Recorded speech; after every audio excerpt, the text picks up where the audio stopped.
Welcome to our new and exciting segment dubbed the Username Story. In this segment, we indulge you into the highs, the lows, and the achievements of making the Username brand. My name is Sarah Wahogo, CEO at Username Investments Ltd. At Username, we are one of the very few real estate companies where we embody proper corporate governance. We have a board of directors who are in charge of oversight as well as strategy. We have a secretariat who are in charge of the office functions. These are managers who are professionals in their own capacity.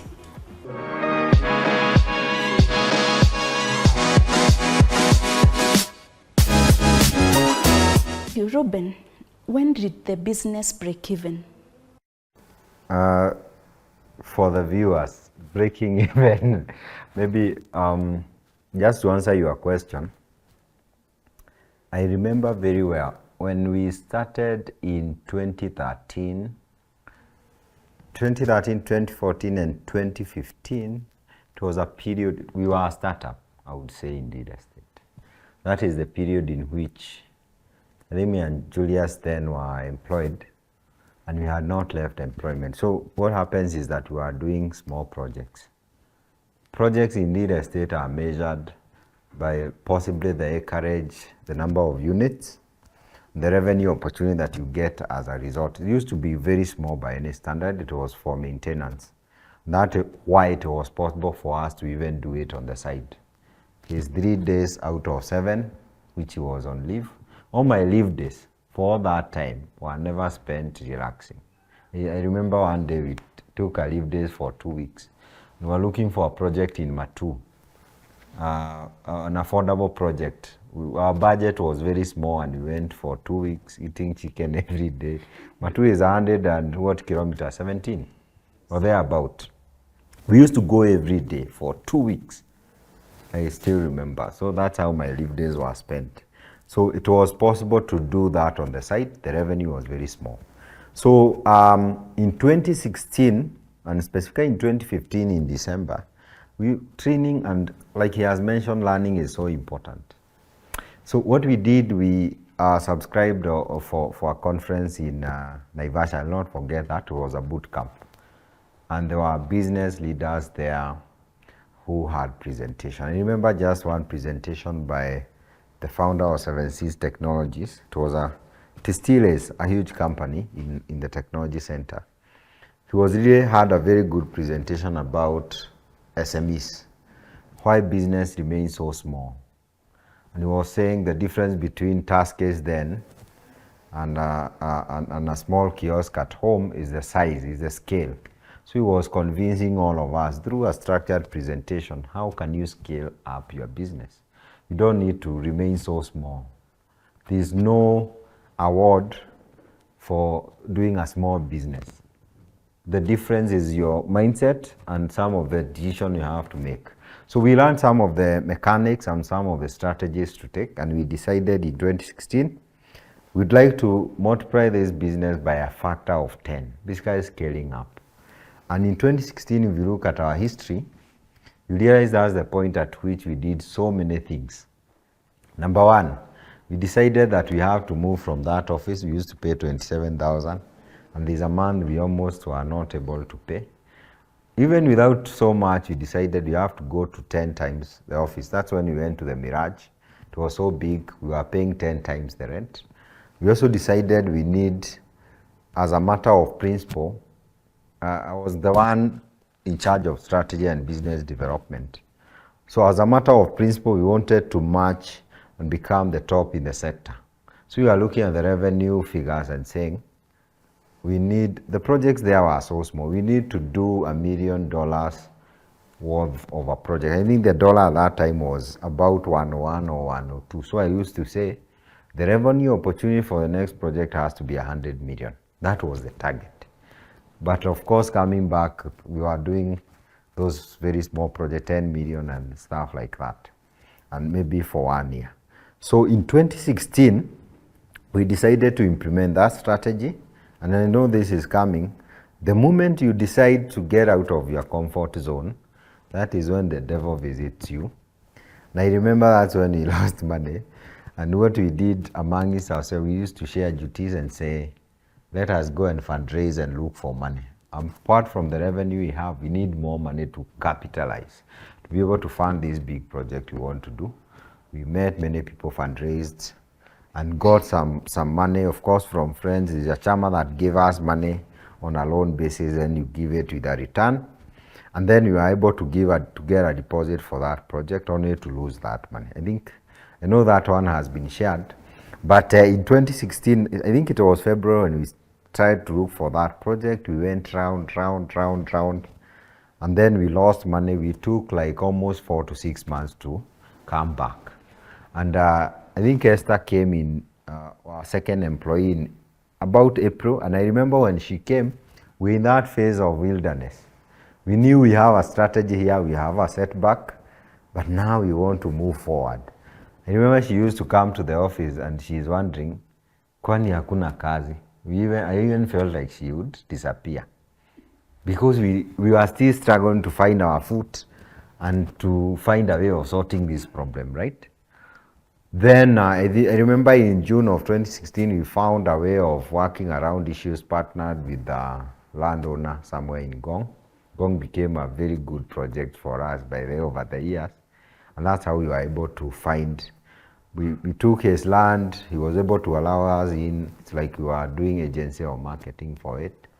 And then we really pushed that project. It was called, I think, Gong View. And the moment we started that project, we were so determined. Tulikuwa tunajua this is our target within this period of time. We really pushed from all corners. And we did the first project. Then we used to get other parcels in the same locality. You know, Gong Breeze is now going almost to phase 10, right? It started in phase 1, small, so we get small projects. And I remember by the end of 2016, the amount of work we had done, I think it was greater than all the other years combined. In that period of time, I think it was like 6 months. And in terms of breaking even, I cannot specifically say when. But looking at our figures then, I knew by the beginning of 2017, it's like we have broken even, because one of the things I have not shared is that I had a loan. That personal loan I took, it was so big, I left without clearing it. I was not able to pay for a few months, got into CLB, got into trouble. Then the moment the business was able to give me back the money, I paid at once. And I think that was sometimes the beginning of 2017. And that's when we were able to pay back some of the expenses, start paying some of the money we had borrowed. And I feel like at the beginning of 2017, that's when I would say I cannot tell with certainty, but we were breaking even at that point. And that's when most Kenyans came to know about Username Investment. Thank you, Ruben. Clearly, financing was a major issue through and through until 2017 or thereabout. Joseph, what are the other major challenges that you experienced then? Just like any other business, the time you start a business is that you don't have a brand. You register a new business, and so people don't know you in the market. And in real estate sector, I would say a brand matters, because real estate has been riddled with many challenges in Kenya, and especially fraudulent transactions. People have lost their lifetime savings. And I would say that is one of the motivations that drove us into business. Of course, seeing that there were many young people who, even though they were salaried, they could not be able to afford the properties that were selling. And therefore, we knew this is a chance for us. But another motivation was knowing that there was a lot of dishonest business deals that were happening. Some we could say they are ordinary business challenges that lead to collapse of projects, but others could be perpetrated by the business owners. And so when we came to deciding that we want to engage in the real estate sector, one of the challenges that we knew we needed to solve is the issue of trust. There was a trust deficit in the market. And if you look at our tagline, it's a tradition of trust. That was very deliberate, because we knew that what is lacking is trust. And coupled with my background in the banking sector, I had seen many inquiries of people coming to the bank to look for properties that were on sale. Not because it was cheaper, but because they could trust the bank to have done proper due diligence and to cover them from loss.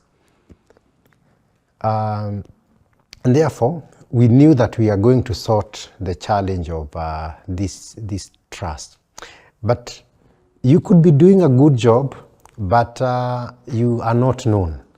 So what will happen is that it's like you are trying to woo a beautiful girl, but you are in the dark. No one can be able to see you, no one can notice you. And before people can actually see your track record, they are not able to trust you that easily. As I said, we had a challenge with capital due to the capital-intensive nature of real estate. And therefore, we didn't even have a marketing budget to be out there. We don't even have money at times to pay for rent or even salaries. And it was a big challenge then. So what I would say is that the issue of not having enough money to build a brand really slowed us down in many things.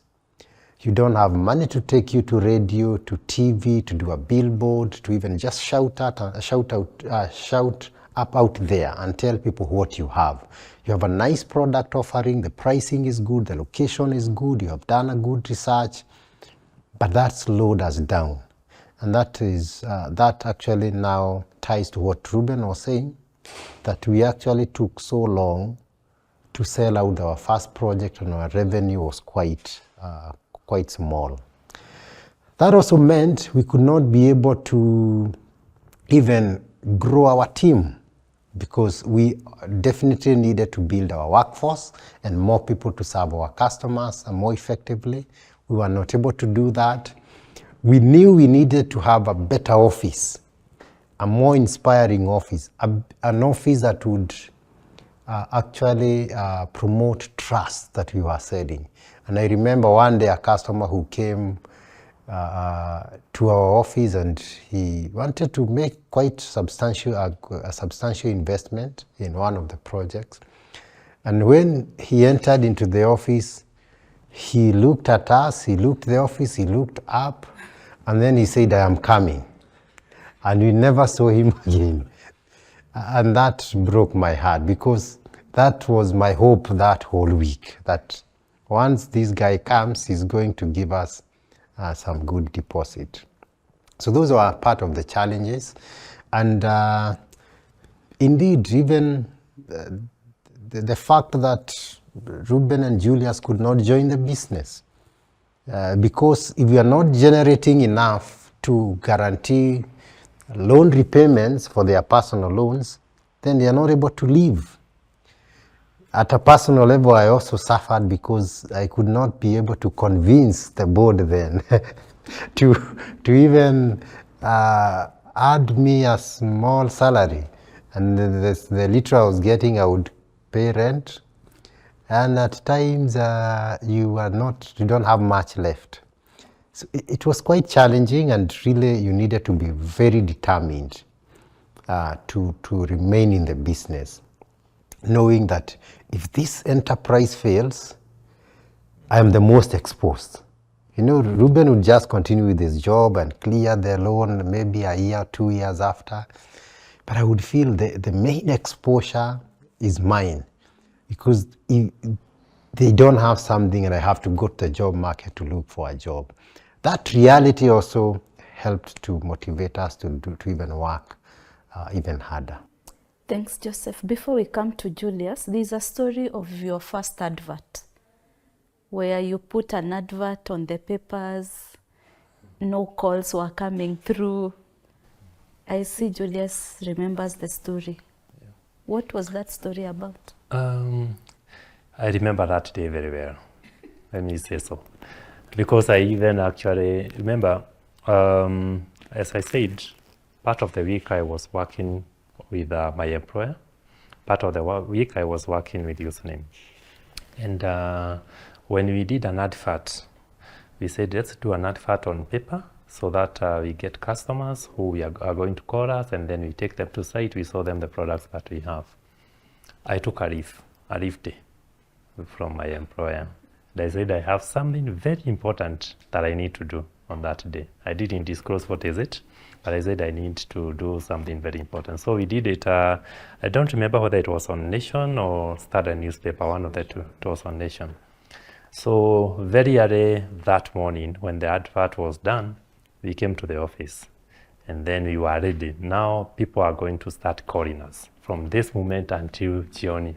We actually ordered for food and said, ikifika saa saba, just bring us our food, we eat, and then we continue working. Remember also our phones were fully charged. Yes, yes. We actually charged all our phones. Yeah. So 8 a.m. we waited for calls. I actually remember telling, I don't know whether it is Ruben or Joseph, jaribu kunipigia nione kama simu yake iko sawa. So he called me and the phone is coming through. So we started waiting for calls. Now we believed that customers are going to see the advert, they are going to start calling, and then we'll be very busy. It will be like a call center there. Hey, at 9 a.m., no call. 10 a.m., then Ruben is asking, what could I do? So the whole day, I think we only received 2 calls. The whole day. We waited, and the first call was around noon, the other call was around in the afternoon at around 3. Just people saying that I have seen your advert on the newspaper, just wanted to know more details about this product. Where are you located? Where is the property that you're selling? When can we go and see it? By the end of that day, at the close of the day, because I remember we left the office at around 6 or thereabout, we were very devastated. We couldn't understand how would we spend money, put an advert on newspaper, and then we are not getting anyone to call you, or you only get 2 calls. And these 2 calls that you are getting, it's not that they want to come and pay immediately. They are just asking for details, just to get to know you better and to get to know where this property and where you are located. We went home when our hearts had sunk, literally. And it was quite hard for us on that day, but we learned our lesson that you can't just, and it's not just about running. Actually in business, what you may think is going to work may not work, and what you think is not going to work may work. So you may not be a 100% sure of a strategy that is going to work to the end. You just prepare for something that you can do. If it works, well and good. If it doesn't work, some people say it's try and error. Though even if it's try and error, you have to put your strategies in place so that at least you know what is working and what is not working. So we learned that one is not a strategy that would work for us, and we started trying to use other channels of advertising and marketing, and that is how we started now getting customers, getting to know us, and all that. Yeah. Before we proceed, so at this point, Ruben, did you feel like giving up? No, these formative years. Did you ever feel like this is enough, I need to look for a job, or I need to try something different? I think this question is usually depends with the person. I also have a very high risk appetite. I think 40% of the time, I think business, many times, there are many times when you feel like giving up. Many times in the life of any business. And I have experienced that on a personal level, when you start asking whether it makes sense, because you know other easier methods of still trying to make a living.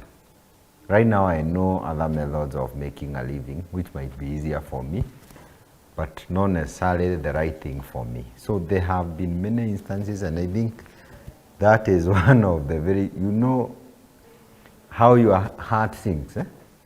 Even if you can't pretend actually, even your face can, even your body is shaken.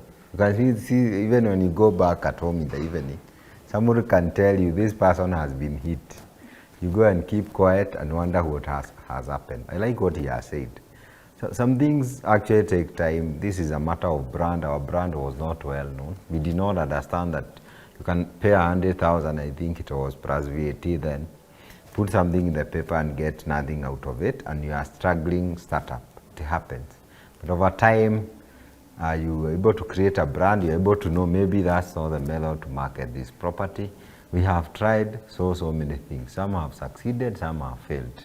And like I said, we do all these things because of our customers, because we are trying to get superior service to the customers, trying to offer that affordable property to them, and a property so that they can build their own homes. Basically, business, entrepreneurship, I look at it as a way of, as a life of trial and error, where giving up is like, feeling like giving up is something that you'll experience so many times, but you don't give up.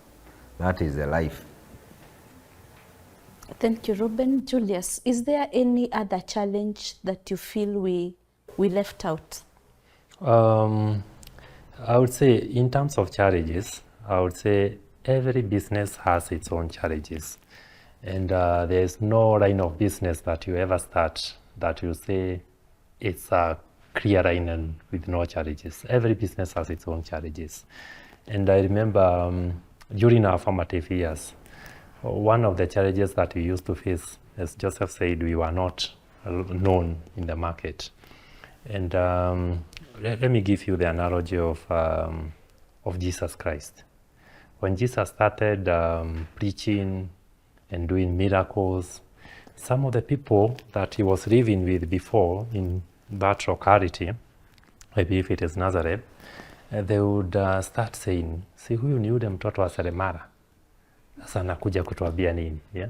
So during the formative phases of the business or username, there are people who would wonder, how are you telling us about land that you have 5 acres in Konza that you are selling? Yet ni wewe tu tunaona ukienda hapa na matatu. They can't actually relate how that one is happening. And I remember it would take quite some time for someone to convince someone that we have a property that you can invest in.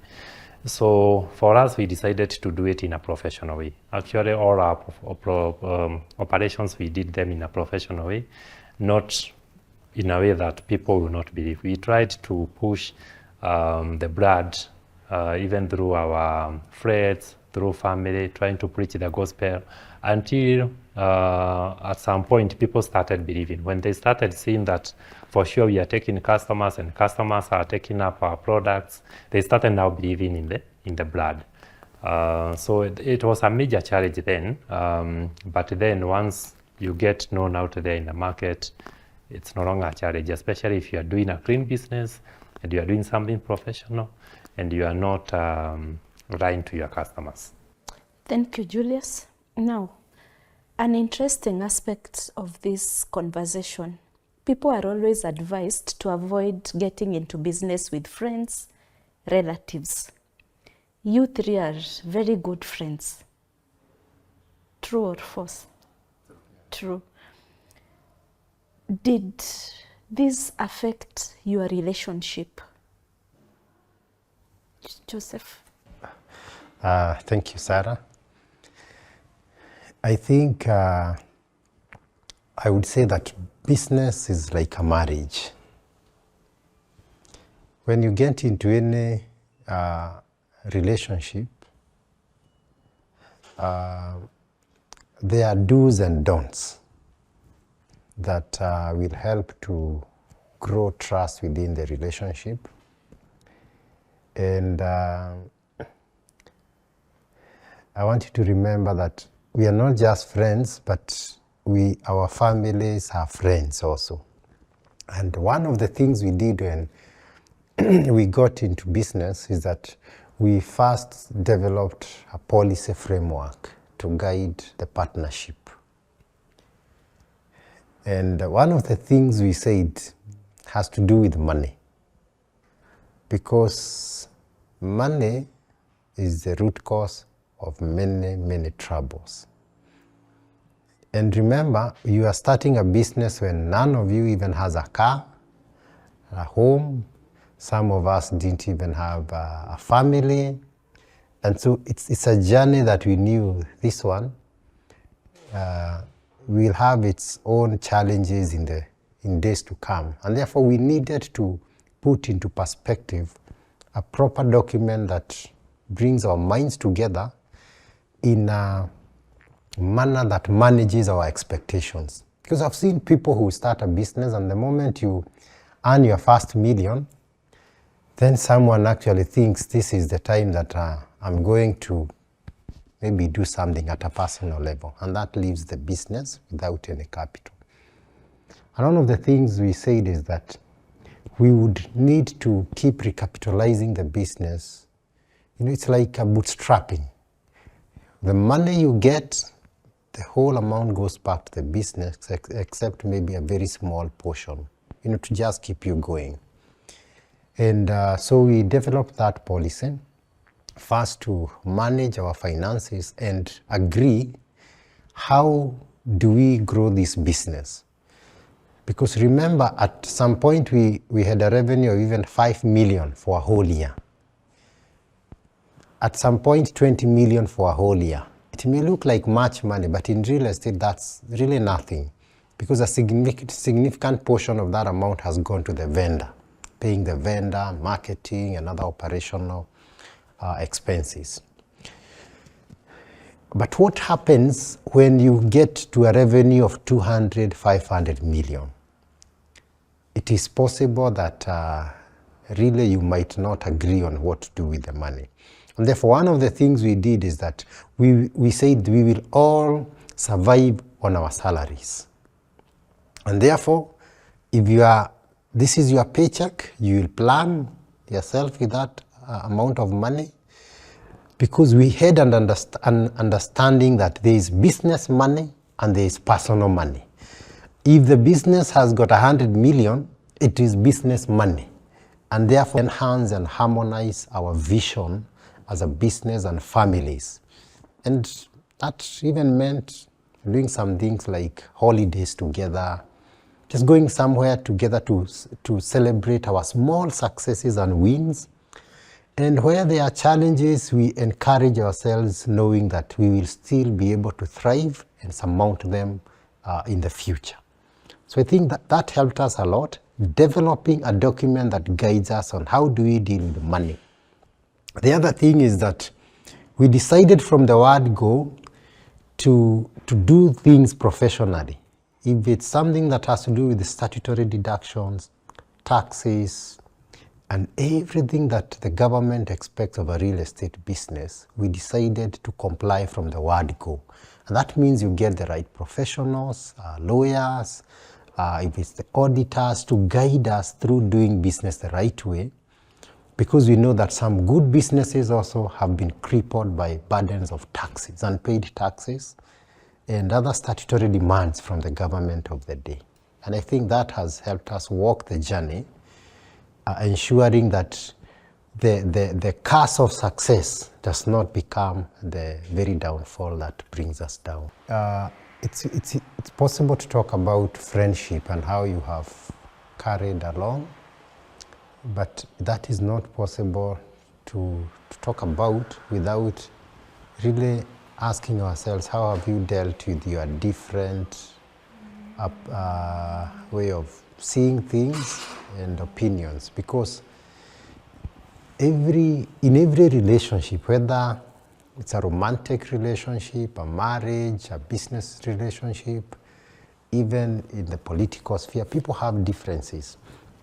And it's important that everyone understands that you are attracted to another person because of the energy they bring on the table. Not necessarily that you have you have equal or similar personality. But those different personalities are actually the source of trouble. That happens even in a marriage setting. As it is said, opposite attract. But those opposites are also the source of grievances and different opinions that people carry. And I would say that one of the things that we resolved to do is that we need to consult on matters even when you are so sure that this is the route to take. Because most of the time you can be sure that this is the right decision to make as pertains to this particular matter, but you are not considering another side that another person will see. And for example, even some projects that we have decided to invest in, I may go and I find a very nice project and I feel like this is a very good place that the company should invest, until another person brings another opinion. And then you realize like, oh, okay, I had not seen that side of the coin. Number two, there are times when, and especially during the hard days, because difficult decisions at times have to be made in a business. And then you'll realize that someone may have a particular stand on a matter until another person brings, a different perspective. And business is not democracy. I think that is also another mantra that we adopted, that just because Joseph and Ruben feel that this is the right position to take, and Julius has a different opinion, it doesn't mean that we overrule him. I think it is imperative upon the two of us to help him understand why we think that this is the best decision. But in most cases also, you realize that the person who actually has a different decision will explain the matter and actually dissect why he thinks this is the best route to take, and then the two others, you get won over by that explanation, and you adopt that as a company position. And once you adopt that as a company position or a business decision, then if that decision goes wrong in the future, there will be no name calling or blame game, just going to say that you are the one who actually, of course, jokingly at times, we have said, this project, you are the one who, but we never at any point blame someone that you actually led us astray or you led us to a loss-making decision. We adopt it as a company decision and we support it. If it's a wrong decision, we will take blame that we made a wrong decision somewhere, because part of growth as a human being is accepting that you are wrong when you are wrong and be willing to grow and get new information, because even business decisions do change. So I think that is something very important that I would advise every partnership out there to really consider. Wow, I think that's very insightful and very deep, because I think, and why many real estate companies crumble is purely money discipline. So I think that's where, in my own opinion, you got it right from the word go. Ruben, anything to add to the business friendship relationship? Before I answer that, I think there's a question you had asked about some of the challenges we face. These are challenges of the real estate sector. And I think I mentioned briefly, and this is something that people are usually, especially customers and Kenyans, they are usually interested to know, because when you want to invest in real estate, you buy a plot of land, you buy a home, people are always afraid that their money will be stolen. Their hard-earned money and savings of many years will go down the drain because of the number of scoopers, individuals in the market. Of course, they are not many, but they are still substantial. So, and I remember very clearly, because this is a story that some people may be aware of. I talked about when you are scaling up the business. One of the decisions we had to make is source for capital for the business. Real estate is very capital intensive, and we knew we had to look for money. Just putting a deposit for a piece of property is a lot of money. And that's what we did, raise money from friends. And of course, like he talked about bootstrapping, growing traditional, there's money. We brought the money we used to get, put it in the business. So what happened is that we bought some parcel of land, and one of the things we do now, because we have learned a lot of due diligence over time, is as a result of that experience. So we bought this property when we were starting, sometimes in 2016. That's when the company changed the strategy. And of course, we realized not later, I think that was after like a week or so, that there was another title deed to that property. This is very common in the sector, and it is very possible to buy a title deed that looks legit, but it is not.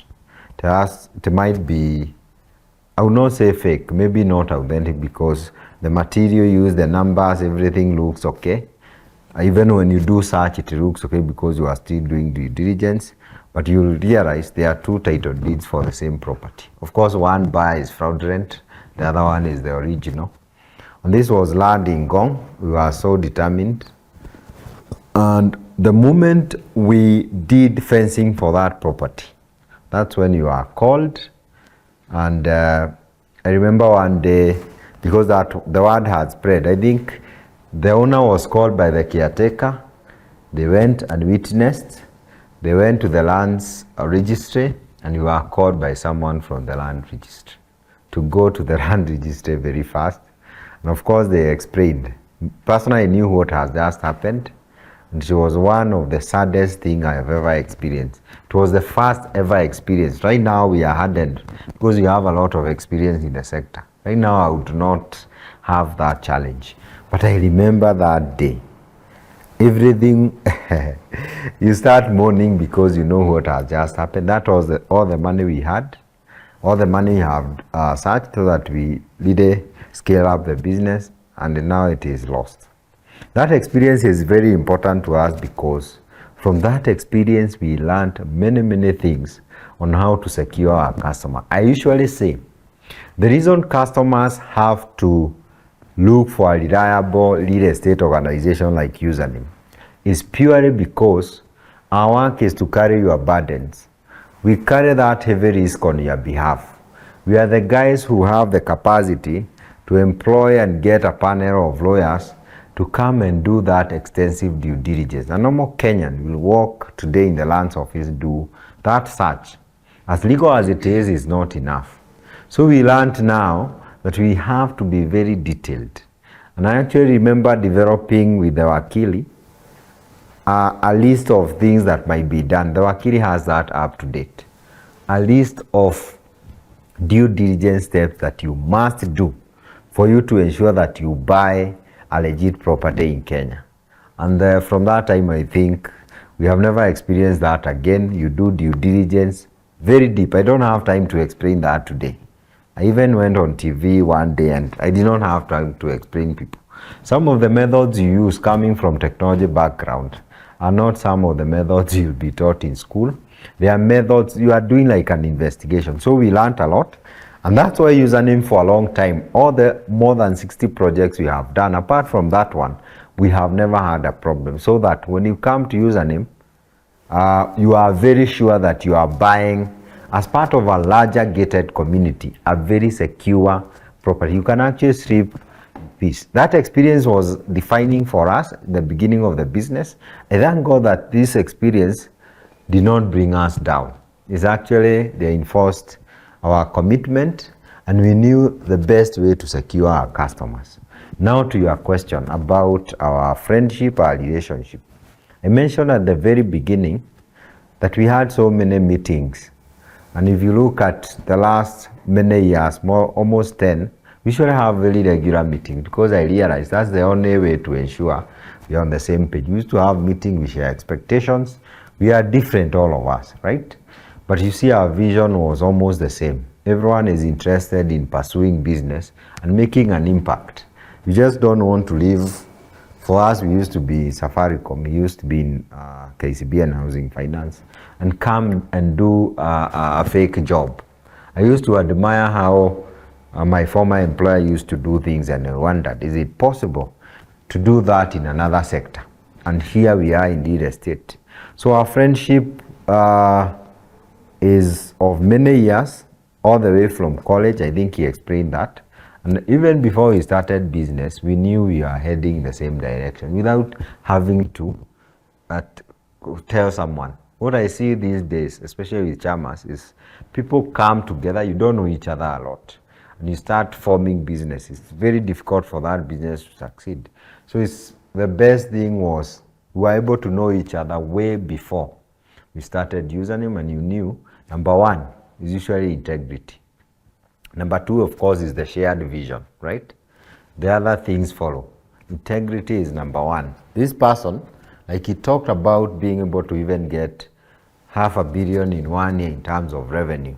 I usually say this is not money in the bank. For those who are watching, this is figures about how much you have been able to sell. You pay so many other people.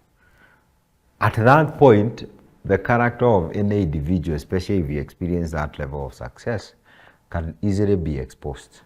And integrity is one of the things that I believe have kept us together. It's very important in any partnership. It's very important for you to also know whether you have shared visions, even if it's not the same. Our risk levels are not the same, and that's why it's even that diversity is very important. So I'd say that as the advice goes out there, don't start business with friends. You can do it, but you have to follow a certain set of requirements. It's usually very difficult to get people, especially at our old age, people who have those requirements.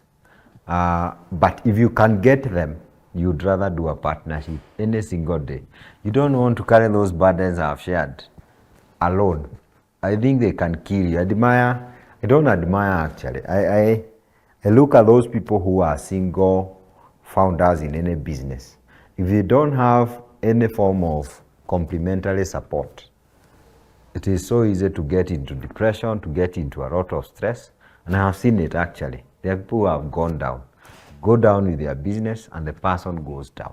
A partnership is preferred any day as long as some of those set requirements are co-shared between the partners, the founders. And I thank God we are here because that's the essence of why Username possibly is where it is today. Thank you, Ruben. Julius, any addition? Yes, let me add on to that. One thing that we decided to do from the word go, even before we started the business, is about communication. Communication is very key, and consultation. I want to talk about those three. Actually, there are three things: communication, consultation, and transparency. So from the word go, everything that we do through consultations. And once you consult, you have to communicate to the other person that we consulted on this is what I found out, and this is what I'm going to do. That communication is key, so that, as you see, people are different. I might be having a different perspective from Ruben, from Joseph. They might be having different perspective, and we had to consult each other so that we agree this is the way of doing things or of doing business. The other thing is about transparency. Transparency means whatever you are doing, you are not doing it hiding yourself. You are doing it for the interest of the business, and you have to lay everything bare on the table. You have to say, this is what, when we were having different departments, this is what my department is doing, just for information purposes, so that that other person gets to know things that are being done, so that they don't get to hear them, and then they are wondering, here, what kind of a decision was made here, and I was not aware. It doesn't catch them off guard. So we have always, and I think that is one key thing in business, or even not only in business, even in other relationships and other engagements. You have to be transparent to yourself and the people that you're engaging. You have to communicate what you are doing so that someone does not get to hear these things from elsewhere. They get to hear it from you. The other thing I wanted to mention is about interacting. As Joseph mentioned, we have been interacting a lot, ourselves and also our families. Through interaction, you get to know someone. You cannot know someone if you're not interacting with them. That interaction might be physical interaction, it can be on call, it can be on a text or something. Through that interaction, you get to know someone much better. Even a friend, you get to know a friend. These are their strengths, these are their weaknesses, this is how we can complement each other, this is what they like, this is what they don't like, so that you don't do things and then you are always at loggerheads with each other. So you keep on interacting. Ruben mentioned about meetings, and I think this is very key. We decided to have meetings. We have weekly meetings since we started the business, and we don't miss those meetings. Through those meetings, that is when you get to understand each other and you come to a point of convergence. So that's how I would say our relationship and our friendship has been. For you to move together, you cannot move together when you are looking in different directions. You have to move together when you are looking in the same direction, such that no one is pulling you behind or no one is pulling you sideways. You are focused, and that is how you build and cement that relationship and that friendship. Thank you, Julius.